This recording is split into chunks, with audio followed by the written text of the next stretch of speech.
बोले ना मुझे पर थी, क्या बोलते भेलपुरी खा रही थी, मेरा पति साइड में था, एक इंसान आया, उसने उसको गोली मार दी यहाँ पे। उसने बोला कि ये शायद मुस्लिम नहीं है, उसने उसको गोली मार दी। अरे मैडम ये प्रेसिडेंट साथ आया है, आपको किसी चीज का डरने का नहीं। हम साथ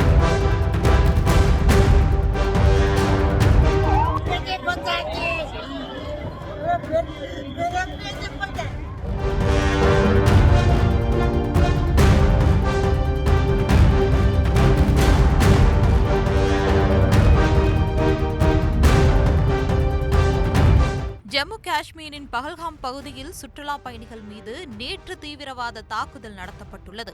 ஆயுததாரிகள் நடத்திய இந்த துப்பாக்கி சூட்டில் குறைந்தது 20க்கும் மேற்பட்டோர் கொல்லப்பட்டதாக அதிகாரிகள் தெரிவித்தனர். இந்த தாக்குதலில் கர்நாடகாவின் சிவமொக்காவை சேர்ந்த ரியல் எஸ்டேட் தொழிலதிபர் மஞ்சுநாத் ராவ் நேற்று ஜம்மு காஷ்மீரில் பஹல்காமில் நடந்த பயங்கரவாத தாக்குதலில் இறந்த 27 சுற்றுலா பயணிகளில் இவரும் ஒருவர்.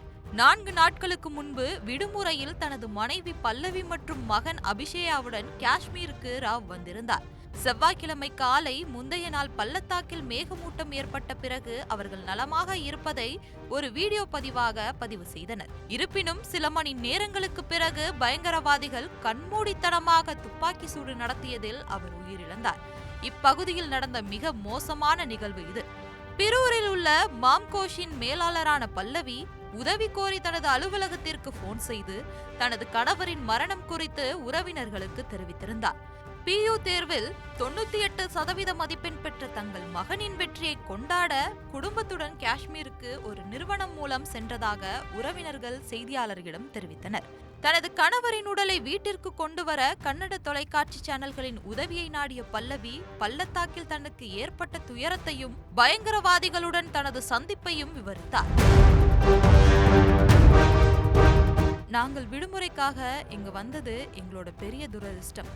பஹல்காமில் உள்ள மினி சுவிட்சர்லாந்துன்னு சொல்லப்படுற இந்த மலையில குறைந்தது 500 சுற்றுலா பயணிகள் இருந்தாங்க. நாங்கள் குதிரையில ஏறி மலை ஏறினோம். நாங்க மலை உச்சியை அடைந்தோம். துப்பாக்கி சத்தம் கேட்டுச்சு. ஏதோ ராணுவ நடவடிக்கைன்னு நாங்களும் அப்படியே விட்டுட்டோம். என் மகன் பசியோட இருந்ததால என்னோட கணவர் பக்கத்துல இருக்க உணவகத்துக்கு சென்று ஏதாவது வாங்கலான்னு போனாரு. ரொம்ப நேரமா என்னோட கணவர் வரல. மக்கள் கூட்டம் கூட்டமா ஓட ஆரம்பிச்சதை நாங்க பார்த்தோம். நான் என் கணவரை தேட ஆரம்பிச்சேன். நான் என் மகனை அழைச்சிட்டு பார்க்கும்போது ரத்த வெள்ளத்துல கிடந்த என் கணவரை தான் பார்த்தேன். தீவிரவாதிகள் என்னோட கணவரோட தலையில சுட்டிருந்தாங்க. பயங்கரவாதியும் என் முன்னாடி நின்னுட்டு இருந்தான். நான் அவனிடம், நீ என் கணவரை கொன்னுட்ட, போய் என்னையும் கொன்னுடு அப்படின்னு கேட்டேன். என்னோட மகனும் அவனிடம், நாயே நீ என் தந்தைய கொன்னுட்ட, இப்ப எங்க 2 பேரையுமே கொன்னுடு அப்படின்னு அவனும் கேட்டான். அதற்கு அவன் சொன்ன பதில் எனக்கு அதிர்ச்சியை கொடுத்தது. தும்கோ நஹி மராங்கே மோடிக்கோ போல்டோ என்று ஹிந்தியில் பேசினான். அதாவது, நான் உன்னை கொல்ல மாட்டேன், போய் மோடியிடம் புகார் செய் என்று சொன்னான். அப்புறம் அவன் அங்கிருந்து போயிட்டான். இவ்வாறாக பல்லவி தீவிரவாதிகளுடன் செய்த வாக்குவாதத்தை பற்றி விவரித்திருந்தார். செய்திகளை உடனுக்குடன் தெரிந்து கொள்ள உடனே சப்ஸ்கிரைப் பண்ணுங்க.